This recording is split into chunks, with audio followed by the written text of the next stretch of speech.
تم یہ جو جنت کے متلاشی ہو اور جنت کو ادھر ادھر تلاش کر رہے ہو تو سن لو، الجنت تحت اقدام امہاتکم، یہ جو جنت تم ادھر ادھر ڈھونڈتے پھرتے ہو، جنت تم ڈھونڈتے ہو وہ آسمانوں کے اوپر ہے۔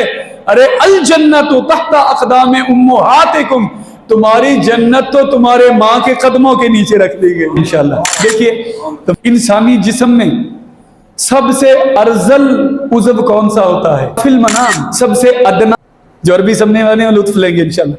رأیتک البارحہ فی المنام کأن لحیتک مرصعۃ بالیواقیت والجواہر۔ سبحان اللہ۔ سرکار میں نے کل رات آپ کو خواب میں اس کیفیت میں دیکھا ہے کہ آپ کی داڑھی پہ ہیرے موتی جڑے ہوئے ہیں۔ اچھا ماں کی تو مل گئی جنت، کیا باپ خالی رہ گیا؟ باپ کے پاس کچھ نہیں رہا؟ ہماری جنت تو آگی ماں کے پیروں کے نیچے۔ کیا باپ اپنی اولاد کو فیض نہ پہنچا سکے گا؟ کیا باپ کہیں دامن رہ گیا؟ سرور کہوں کہ مالکو مولا کہوں تجھے باغ خلیل کا گلے زیبا کہوں تجھے۔ اللہ رے تیرے جسم میں مقدس کی تابشیں، اے جان جام جان تجلی کہوں تجھے، اے جان جام جان تجلی کہوں تجھے۔ تجلیوں کے کفیل تم ہو، مراد قلب خلیل تم ہو، خدا کی روشن دلیل تم ہو، یہ سب تمہاری ہی روشنی ہے،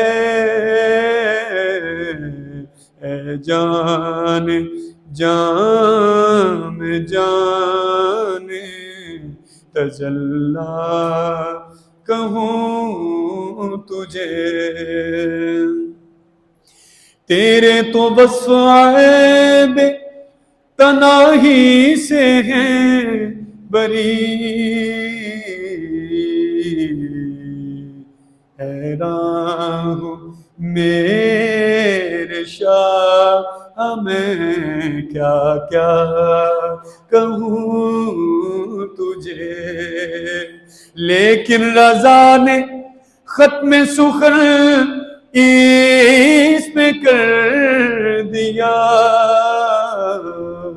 کیا کہ خالق کا بندہ خلق کا آقا کہوں تجھے،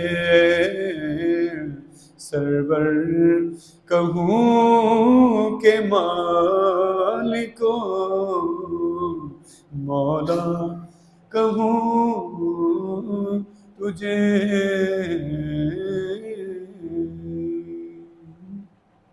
اللہ تبارک و تعالیٰ کی حمد و ثنا، درود پاک نبی زمین و زمان، نبی حور و غلما، تاجدار دو عالم، آقا و مولا احمد مجتبیٰ جناب محمد مصطفیٰ علیہ تحیت و ثنا کی بارگاہ میں پیش کرنے کے بعد معزز دوستان گرامی قدر، آپ جانتے ہیں کہ ہمارا سلسلہ کلام جہاں پر منقطع ہوا تھا انشاءاللہ وہیں پر جوڑنے کی کوشش کریں گے۔ آج بھی ہمارا جمعۃ المبارک کا خطبہ جو ہے وہ عظمت والدین کے لحاظ سے ہوگا۔ آج بھی اسی سلسلے کی آج دوسری کڑی ہوگی۔ دعا کیجیے اللہ حق کہنے کی توفیق نصیب فرمائے۔ جیسے ہم نے پچھلے جمعۃ المبارک سے یہ موضوع شروع کر رکھا ہے اور یہ بتایا کہ لاکھ بندہ اللہ کی اطاعت کرے لیکن رسول اللہ کی اطاعت نہ کرے تو اللہ اپنی اطاعت بھی قبول نہیں کرتا. اور بندہ لاکھ نمازیں پڑھتا رہے لیکن طاقت کے باوجود زکوٰۃ ادا نہ کرے تو اللہ اس کی پڑھی ہوئی نماز بھی قبول نہیں کرتا. اسی طرح کہ جو اللہ کا شکر تو ادا کرے لیکن والدین کا شکر ادا نہ کرے تو اللہ اپنا شکر بھی قبول نہیں کرتا جب تک شکر والدین نہ کیا جائے. شکر الہ شکر والدین کے ساتھ نتھی ہو گیا ہے، منسلک ہو گیا ہے. اچھا، ہم شکر اس لیے ادا کرتے ہیں تاکہ اللہ ہم سے راضی ہو جائے، اللہ ہم سے راضی ہو جائے. اور اللہ ہمیں، اور ہر آدمی کی تمنا یہ ہے کہ اسے جنت مل جائے. ہر آدمی یہ چاہتا ہے کہ اس کی رسائی جنت تک ہو جائے، اس کی دسترس میں جنت آ جائے. اور ہر انسان یہ چاہتا ہے کہ اس کے اور جنت کے مابین فاصلے کم ہو جائیں، وہ کسی طور کسی بہانے اسے جنت نصیب ہو جائے. تو ہر انسان یہ تگ و دو کرتا ہے، زندگی بھر مشقت کرتا ہے، بھاگ دوڑ کرتا ہے. اس کا مرکزی نقطہ اور غایت اولا یہی ہوتی ہے کہ اللہ اسے جنت عطا کر دے. انسان جتنی بھی شب و روز دوڑ دھوپ کرتا ہے، اعمال صالحہ کرتا ہے، نیکیاں کرتا ہے اور لوگوں کی خدمت کرتا ہے، صراط مستقیم پہ چلنے کی کوشش کرتا ہے، تو اس کا مقصد حیات یہ ہوتا ہے کہ اللہ اسے جنت عطا کر دے. جب میرے آقا کریم علیہ الصلوۃ والسلام نے، جب میرے لجپال نے، جب میرے نجات دہندہ نے، شفاعت کنندہ نے، جب میرے آقا کریم علیہ السلام نے اپنی امت کی جنت کی طرف رغبت دیکھی تو سرکار نے فرمایا، اے میرے امتیو، تمہیں جنت جانے کا آسان سا نسخہ نہ بتا دوں؟ تمہیں جنت میں دخول جنت کا ایک پروانہ نہ عطا کر دوں؟ ایک آسان سا حل اور طریقہ نہ بتا دوں؟ اللہ اکبر. تم یہ جو جنت کے متلاشی ہو اور جنت کو ادھر ادھر تلاش کر رہے ہو تو سن لو، الجنت تحت اقدام امہاتکم. یہ جو جنت تم ادھر ادھر ڈھونڈتے پھرتے ہو، جنت تم ڈھونڈتے ہو وہ آسمانوں کے اوپر ہے. ارے الجنت تحت اقدام امہاتکم، تمہاری جنت تو تمہارے ماں کے قدموں کے نیچے رکھ دی گئی. تمہاری جنت تمہاری ماں کے قدموں کے نیچے ہے. تم جنت میں جانے کے خواہش مند ہو، جنت تمہاری ماں کے قدموں کے نیچے جانے کی خواہش مند ہے. تم جنت کو ڈھونڈتے ہو اور جنت تمہاری ماں کے قدموں کو ڈھونڈتی ہے. اور تم جنت میں ٹھکانہ ڈھونڈتے ہو اور جنت تمہاری ماں کے قدموں کے نیچے ٹھکانہ ڈھونڈتی ہے. اور تم جنت میں جانا چاہتے ہو تو جنت تمہاری ماں کے قدموں کے نیچے رہنا چاہتی ہے. جس جنت کو تم جس کو جنت سمجھتے ہو، اس جنت کی بھی جنت تمہاری ماں کے قدموں کے نیچے ہے. اس جنت کی بھی جنت ماں کے قدموں کے نیچے ہے. اور میں الجنت تحت اقدام امہاتکم، جنت ماں کے قدموں کے نیچے ہے. دھیان رکھیے، تو میں ایک مثال کے ذریعے سمجھا دوں. ہمارے دیرینہ پیارے اور اس علاقے کے بڑے استاد حضرت گلزار صاحب تشریف فرما ہیں اور بڑے خوبصورت قبلہ حضور شاہ صاحب تشریف فرما ہیں، حاجی صاحب ہیں، پڑھے لکھے احباب تشریف فرما ہیں. میری اس مثال کو سمجھیں گے اور لطف لیں گے انشاءاللہ. دیکھیے، انسانی جسم میں سب سے ارذل عضو کون سا ہوتا ہے؟ سب سے ادنا عضو اس کا پیر ہوتا ہے. سب سے نچلا عضو اس کا پیر ہوتا ہے. سب سے خفیف، کم تر اور گھٹیا عضو اس کا پیر ہوتا ہے. بے حیثیت عضو اس کا پیر ہوتا ہے. اور جسم انسانی میں سب سے عظیم عضو، سب سے اعلیٰ عضو، سب سے معزز اور نفیس عضو اس کا سر ہوتا ہے. میں آپ کو ایک مثال کے ذریعے سمجھا دوں. آپ کسی کو جوتا دکھاؤ نا، وہ قتل کرنے کے لیے تیار ہو جاتا ہے. آپ کسی کو جوتا دکھاؤ پیر سے اتار کے تو وہ آپ کو قتل کرنے پہ آمادہ ہو جاتا ہے، اور آپ کسی کے سامنے اپنی دستار اٹھا کے رکھ دو، وہ قتل کو بھی معاف کر دیتا ہے. بولے ذرا اونچی ہے نا ایسے میں، جس کو تو پتا چلا، اور وہ کہتا ہے کہ تو نے وہ چیز میرے سامنے کی جو پیر میں پہنی جاتی ہے، تو لے اب تیری خیر نہیں ہے. اور وہ شخص جس کے سامنے دستار بھی اٹھا کے رکھ دی جاتی ہے، تو وہ کہتا ہے تو نے وہ چیز میرے سامنے رکھ دی جو سر پہ پہنی جاتی ہے، جو وقار کا باعث ہے، جو عزت کا باعث ہے. گویا کہ تو نے عزت ہمارے سامنے رکھ دی. یعنی ہم بھی رب کے حضور سجدہ اس لیے کرتے ہیں، مالک دیکھ لے اپنی سب سے معزز چیز تیرے سامنے جھکا لی ہے، اب ہماری بخشش و نجات کا پروانہ ہمیں عطا کر دے، دیکھ لے. تو یہ عاجزی کا سب سے بڑا ذریعہ وہ سجدہ ہے، اس لیے ہم سجدے میں سر جھکاتے ہیں. تو پتہ چلا، ثابت یہ ہوا کہ انسانی جسم میں سب سے نچلا عضو، سب سے ادنا عضو اس کا پیر ہوتا ہے، اور سب سے عرفہ و اعلیٰ اور سب سے معزز اور مؤدب عضو اس کا سر ہوتا ہے. اب حدیث پاک سنیے اور نتیجہ بھی سنیے. آقا نے فرمایا الجنت تحت اقدام امہاتکم، جنت تمہاری ماں کے پیروں کے نیچے ہے. سوچو، جس کے پیروں کے نیچے جنت ہے، اس ماں کے سر کا مقام کیا ہوگا. وہ ماں جس کے پیروں میں اللہ نے جنت رکھ دی ہے، اس کے سر کا مقام کیا ہوگا. اور پائیا جدے پیران دے تھلے جنت رکھ دیتی ہے، او دے سر دے مقام چے رب نے کی رکھ دیتا ہوئے گا. او دی ہاں یا نا چے اللہ نے جنت تے دوزخ دے فیصلے رکھ دیتے ہیں. او دی ہاں یا نا، او دے ہلن دے ویچی اللہ نے جنت دوزخ دے فیصلے رکھ دیتے ہیں. سبحان اللہ. اور یہاں پر مجھے ایک بہت خوبصورت اور نفیس ترین بات یاد آئی، وہ کہے بنا آگے نہیں گزروں گا. اور وہ بات یہ کہ حضرت ابو اسحاق اصفرائینی رحمۃ اللہ تعالی علیہ بہت بڑے شیخ ہوئے ہیں، بہت بڑے استاد. آپ کا ایک شاگرد اور آپ کا ایک مرید آپ کی بارگاہ میں حاضر ہو گیا، اور بڑا پریشان، بڑا ہی مخبوط الحواس. توجہ ہے میری طرف ہے؟ آپ کی توجہ؟ آپ کی توجہ ہے؟ میری تو ہے آپ کی طرف، آپ کی ہے؟ اچھا ہے، ماشاءاللہ. کہتے ہیں کہ وہ آپ کے پاس آیا تو آپ نے اس سے آنے کا سبب پوچھا، وجہ پوچھی کہ تو میری بارگاہ میں کیوں حاضر ہوا ہے. اس نے عرض کی حضور کل رات سے میں ایک الجھن کا شکار ہوں، ایک سوچ میں مبتلا ہوں. کل رات سے میں حیرت زدہ ہوں. کل رات سے ایک گرا لگی ہے، کھل نہیں رہی، ایک گتھی الجھی ہوئی ہے، سلجھ نہیں رہی. تو فرمایا کون سی ایسی افتاد آن پڑی جو تجھے میرے پاس لے آئی اور تجھے ساری رات سونے نہیں دیا، پریشان حال ہے. اس نے عرض کی حضور رأیتک البارح فی المنام. جو عربی سمجھنے والے ہیں لطف لیں گے انشاءاللہ. رأیتک البارح فی المنام کأن لحیتک مرصعۃ بالیواقیت والجواہر.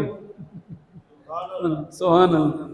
سرکار میں نے کل رات آپ کو خواب میں اس کیفیت میں دیکھا ہے کہ آپ کی داڑھی پہ ہیرے موتی جڑے ہوئے ہیں. آپ کی داڑھی میں ہیرے موتی جڑے ہوئے. میں نے اس کی بڑی تعبیر کرنے کی کوشش کی لیکن کوئی سرا میرے ہاتھ نہیں آیا. تو سوچا جنہیں خواب میں دیکھا ہے چل کے ان سے ہی پوچھاتے ہیں کہ حضور ہم نے آپ کو خواب میں اس کیفیت میں کیوں دیکھا ہے. تو حضرت ابو اسحاق اصفرائینی رحمۃ اللہ تعالی علیہ آپ فرماتے ہیں صدقتا، اور تو نے خواب دیکھی ہے نا کہ میری داڑھی پہ ہیرے موتی لگے ہوئے ہیں، میں تیری خواب کی تائید کرتا ہوں، میں تیری خواب کی تصدیق کرتا ہوں. تو نے خواب میں جو کچھ بھی دیکھا وہ سچ دیکھا ہے، وہ مبنی پر صداقت ہے. تیری خواب سچی خواب ہے، تیری خواب رحمانی خواب ہے، میں تیری خواب کی تصدیق کرتا ہوں. صدقتا، تو نے سچ کہا. کیوں؟ اس لیے انی مسست بہا البارحہ قدم امی. ارے کل رات ہی تو میں نے اپنی داڑھی اپنی ماں کے پیروں سے ملی تھی. تو نے خواب میں یہ دیکھا کہ میری داڑھی پہ ہیرے موتی لگے ہوئے ہیں. ارے تو نے سچ دیکھا، کل رات ہی تو میں نے اپنی داڑھی ماں کے پیروں سے ملی تھی. یہ ماں کے پیروں سے لگے ہوئے ذرات تھے جو اللہ نے تجھے خواب میں ہیرے موتی بنا کے دکھا دیے، جو اللہ نے تجھے ہیرے موتی بنا کر دکھا دیے۔ اللہ اکبر۔ تو اس لیے فرمایا الجنت تحت اقدام امہاتکم، جنت تو ماں کے قدموں کے نیچے ہے۔ اچھا، ماں کو تو مل گئی جنت، ہاں جی، توجہ ہے دوستوں کی؟ کیا باپ خالی رہ گیا؟ باپ کے پاس کچھ نہیں رہا؟ ہماری جنت تو آگی ماں کے پیروں کے نیچے۔ کیا باپ اپنی اولاد کو فیض نہ پہنچا سکے گا؟ کیا باپ تہی دامن رہ گیا؟ کیا باپ محروم تمنا رہ گیا؟ کیا باپ کلاش رہ گیا؟ کیا باپ کلاش رہ گیا؟ کیا باپ کا وجود اجڑ گیا کہ جو فیض نہ پہنچا سکا؟ ماں نے تو فیض پہنچا دیا کہ اس کے پیروں میں جنت رکھ دی گئی۔ کیا باپ کچھ نہ دے سکا؟ تو سن لو دوستو، یہ صاحبزادہ سید ظہیر سلطان شاہ کا یہ جملہ اپنی زندگیوں میں بھی یاد رکھیے گا اور مرتے دم بھی یہ عقیدہ لے کر جائیے گا۔ ارے جنت ماں کے پیروں کے نیچے ہے، لیکن یہ بھی ساتھ سماعت کر لیجئے، ماں کی خدمت اس وقت تک رائے گاں ہے جب تک کہ ساتھ باپ کی خدمت نہ کی جائے۔ ماں کی محبت اس وقت تک فضول ہے جب تک ساتھ باپ کی محبت نہ شامل حال ہو۔ ارے ماں کی فرما برداری آگ میں ڈالنے کے لائق ہے جب تک کے ساتھ باپ کی فرما برداری نہ ہو۔ اور میں آپ کو بتانا چاہتا ہوں شریعت کا مسئلہ یہ ہے، خدمت میں ماں پہلے ہے لیکن حکم میں باپ پہلے ہے۔ ارے ماں کی اطاعت ناکارہ ہے جب تک ساتھ باپ کی اطاعت شامل حال نہ ہو۔ تو اسے اس طرح سمجھا جائے ان دونوں رشتوں کو کہ جیسے ہمارے جسم کی، ہمارے سر کی دونوں آنکھوں کا درجہ رکھتی ہیں، دونوں ہماری آنکھیں ہیں۔ تو جو والدہ کی تعظیم کرتا ہے اور والد کو پسو پیش کرتا ہے وہ دنیا میں بھی رسوا ہوگا، آخرت میں بھی رسوا ہوگا۔ ماں کے قدموں کے نیچے جنت ہے، ٹھیک ہے، لیکن میرا اگلا جملہ بھی سماعت فرما لیجئے، باپ کا مقام کیا ہے؟ لوگوں، جنت رکھ دی ہے ماں کے قدموں کے نیچے، اب سب کی جنت ماں کے پیروں کے نیچے ہے۔ اب میں نتیجہ نکالنے والا ہوں، ذرا دھیان سے سماعت کیجئے گا۔ میری جنت میری ماں کے پیروں کے نیچے، آپ کی جنت، قبلہ شاہ صاحب کی جنت ان کی ماں کے پیروں کے نیچے، حاجی صاحب کی جنت ان کی ماں کے پیروں کے نیچے، بھائی شفقت کی جنت ان کی ماں کے پیروں کے نیچے، تمام مسلمانوں کی جنت ان کی ماں کے پیروں کے نیچے۔ اب دل پر ہاتھ رکھ کے بتاؤ، کیا ہماری ماں کو بھی جنت کی ضرورت ہے؟ ہماری ماں کی جنت بھی تو کہیں نہ کہیں ہوگی نا۔ کیا ہماری ماں جنت میں نہیں جانا چاہتی؟ ہماری ماں بھی جنت میں جانا چاہتی ہے، تے اودی بھی جنت کدرے نہ کدرے تے ہوئے گی نا۔ ہاں، ہم اپنی جنت ماں کے قدموں کے نیچے، حضور نے فرما دیا مینو ان تسلیم کر لیا، آمنا و صدقنا، ہم نے دل سے قبول کر لیا، لیکن بتاؤ کیا ہماری ماں کو جنت میں جانے کی ضرورت نہیں؟ ہاں، ماں کی جنت بھی تو کہیں نہ کہیں ہوگی۔ تو میرا یہ جملہ یاد رکھیے گا، یارو ہم اولاد کی جنت ماں کے قدموں کے نیچے ہے اور ہماری ماں کی جنت ہمارے باپوں کے قدموں کے نیچے ہے۔ وہ اولاد جنت میں نہیں جائے گی جس کی ماں اس سے ناراض ہوگی، اور وہ عورت بھی جنت میں نہیں جائے گی جس کا شوہر اسے ناراض ہو جائے گا، جس کا شوہر اس سے ناراض ہو جائے گا۔ اور یہاں پر میں ایک اور بات اس کے ساتھ نتھی اور دلیل کے طور پر پیش کرنا چاہتا ہوں۔ آپ سب اللہ کو راضی کرنا چاہتے ہیں بھی، سب کا پروگرام ہے اللہ کو راضی کرنا چاہتے ہیں جی، اللہ کو راضی کرنا، ماشاءاللہ۔ تو آپ کے پاس پیمانہ کیا ہے کہ اللہ راضی ہو گیا ہے؟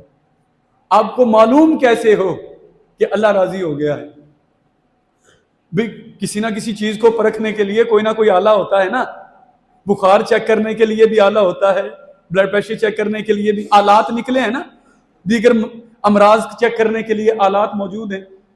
تو یہ کیسے پتا چل سکے، ہم کیسے جانچ سکیں کہ اللہ ہم سے راضی ہو چکا ہے نا؟ بھی ہے نا بات، اللہ کو راضی کرنا ساری دنیا چاہتی ہے، پر یہ کیسے پتا چلے؟ ہے کوئی آپ کے پاس پیمانہ، ہے کوئی ترازو، ہے کوئی معیار کہ جس سے آپ جانچ سکیں، ناپ سکیں، تول سکیں کہ اللہ راضی ہو چکا ہے؟ کیا نماز پڑھنے سے اللہ راضی ہوتا ہے؟ بولے۔ اور جس کی قبولیت ہی مشکوک ہے، جس کی قبولیت ہی مشتبہ ہے، اس پر تکیہ کیا کرنا؟ کیا روزہ رکھنے سے اللہ راضی ہوتا ہے؟ بولیے، کیا روزہ رکھنا سے اللہ راضی ہوتا ہے؟ ارے ہمارا رکھا ہوا روزہ پتہ نہیں اذن بار یابی پا سکا کہ نہیں پا سکا، تو جس کی قبولیت ہی شک میں پڑی ہوئی ہے اس پر بھروسہ کیا کرنا؟ کیا حج کرنے سے اللہ راضی ہوتا ہے؟ مجھے بتائے اس مجلس میں کوئی حاجی بیٹھا ہو کہتا ہے اللہ راضی ہو گیا ہے، میں نے حج کر لیا بس کافی ہے، کوئی ہے ہاتھ اٹھا کے کہے ذرا، کسی کو خوش گمانی ہو، کیا حج کرنے سے اللہ راضی ہوتا ہے؟ ارے پتہ نہیں ہماری صدائے لبیک پہلے آسمان کا کفل بھی کھول سکی کہ نہیں کھول سکی؟ تو جس کی قبولیت غیر یقینی ہے اس پر بھروسہ کیا کرنا، اس پر مان کیا کرنا؟ تو کیا زکوٰۃ ادا کرنے سے اللہ راضی ہوتا ہے؟ ارے ہمیں کیا پتا یہ سکہ زکوٰۃ میدان معاشر میں کام آئے گا کہ نہیں کام آئے گا؟ تو جس کی قبولیت مشکوک ہے، مشتبہ ہے، اس پر بھروسہ کیا کرنا، اس پر تکیہ کیا کرنا؟ تو پھر سوال جوں کا تو ہے، وہی کا وہی کھڑا ہے کہ اللہ کیسے راضی ہوگا؟ اور ساری مخلوق چاہتی ہے کہ اللہ راضی ہو جائے، اب پتہ کیسے چلے کہ اللہ راضی کیسے ہوگا؟ میں نے ہر طرف سے نہ سن کر، میں ہر طرف سے لاجواب ہو کے، میں ہر طرف سے نفی کا عنصر اور نفی کا جواب لے کر مجبور ہو گیا، اور ہر طرف سے مایوس ہو کے میں نے رخ کیا گنبد خضرا کی جانب، میں نے رخ کیا اپنے آقا کی جانب اور عرض کی یا رسول اللہ بہت سارے سوال، ہر طرح کے سوالات کے جوابات آپ کی چوکھٹ سے نصیب ہوتے ہیں، آپ کی بارگاہ سے ملتے ہیں، تے سونیا رب نے تینوں شان عطا کیتی ہے، علمک ما لم تکن تعلم، کائنات سے کوئی ایسی شے رہ نہیں گئی جڑی سونیا سے تینوں عطا نہیں کر دیتی ہے، تو رب نے آپ کے بارے میں یہ فرمایا، تو یا رسول اللہ اس مسئلے کا حل آپ ہی ارشاد فرمائیے، اب یہ گرہ آپ ہی کھولیے، سرکار یہ بتائیے اللہ کیسے راضی ہو؟ اب میں کیسے جان پاؤں کہ میرا اللہ مجھ سے راضی ہو چکا ہے؟ یہ ترمذی شریف کی روایت ہے۔ تو میرے آقا کریم علیہ السلام کی گنبد خضرا سے صدائے رسالت بلند ہوئی، میرے مدنی آقا نے ارشاد فرمایا اے میرے امتیو، یہ نسخہ کیمیا لیتے جاؤ اور یہ پیمانہ تمہیں دینا چاہتا ہوں، اور اسی پر پرکھ لینا خود کو، اگر کھرے ثابت ہو گئے تو جان لینا تمہارا رب تم سے راضی ہے، اور اس میں کھرے ثابت نہ ہوئے تو جان لینا تمہارا رب تم پر ناراض ہے۔ وہ آلہ کیا ہے، وہ پیمانہ کیا ہے، وہ معیار کیا ہے، وہ نسخہ اور طریقہ کیا ہے؟ تو میرے آقا کریم علیہ السلام نے فرمایا میرے امتیوں بس یہ دیکھ لو، رضا الرب فی رضا الوالد وسخط الرب فی سخط الوالد، فرمایا بس یہ دیکھ لو تمہارا رب تجھ سے راضی ہے یا نہیں، بس اتنا دیکھ لو تمہارا باپ تجھ پہ راضی ہے کہ نہیں ہے، تمہارا باپ تجھ پہ راضی ہے کہ نہیں؟ اگر تمہارا باپ تجھ پہ راضی ہے تو جان لو تیرا رب بھی تجھ پہ راضی ہے، اگر اب راضی ہے تو سب راضی ہیں، اگر رب راضی ہے، اگر اب راضی ہے تو پھر رب بھی راضی ہے۔ ارے اللہ نے اپنی رضا کوئی علیحدہ طور پہ نہیں رکھی ہے، کوئی منفرد نہیں رکھی ہے، اللہ نے اپنی رضا والد کی رضا میں ضم کر دی ہوئی ہے، اللہ نے اپنی رضا والد کی رضا میں منسلک کر دی ہوئی ہے۔ جو اللہ کو راضی کرنا چاہتا ہے وہ اپنے باپ کو راضی کر لے، یہ دیکھ لے اس کا باپ راضی ہے کہ نہیں ہے، اگر اس کا باپ راضی ہے تو وہ یہ جان لے کہ اس کا رب بھی اس پہ راضی ہو چکا ہے، اس کا رب بھی اس پہ راضی ہے۔ آج میری یہ التجا ہے ہم دوستوں کی بارگاہوں میں جو یہاں پر جلوہ افروز ہیں اور بیٹھے ہوئے ہیں اور جو ابھی بھی شرما رہے ہیں، والد کی گستاخی کر لی ہے اور ہدایت کے دائرے سے باہر ہیں، والد کی یا والدہ کی گستاخی ہو گئی ہے، تو آج ہی اب روایت پڑھ لی ہے، سن لی ہے، آج ہی جا کر اپنے والد کے یا والدہ کے جن کو ناراض کر لیا ہے قدموں سے لپٹ جائیں، ان سے معافیاں مانگے، ہاتھ جوڑنے میں کوئی شرم محسوس نہ کریں۔ کیوں؟ اس لیے یہ میرے آقا کا فرمان، ترمذی شریف کا فرمان ہے میرے آقا کا، تیسرے نمبر پر، قرآن کے بعد تیسرے نمبر پر معتبر ترین کتاب ترمذی شریف ہے، اور ترمذی شریف میں میرے آقا کریم نے فرمایا اب جو بھی والد کا گستاخ ہے یا والدہ کا گستاخ ہے آج ہی قدموں سے لپٹ جاؤ، صبر کرو، اگر ان کی طرف سے کوئی جملے سخت بھی ہو جاتے ہیں تو صبر کرو، اس کا الگ تمہیں اجر نصیب ہوگا، الگ انعام نصیب ہوگا، صبر کرو گے۔ آج ہی قدموں سے لپٹ جاؤ، کیوں؟ اس لیے کہ ان کی رضا رب رسول کی رضا ہے، یہ راضی ہو جائیں گے تو اللہ بھی راضی ہو جائے گا، اللہ کا مصطفیٰ بھی راضی ہو جائے گا۔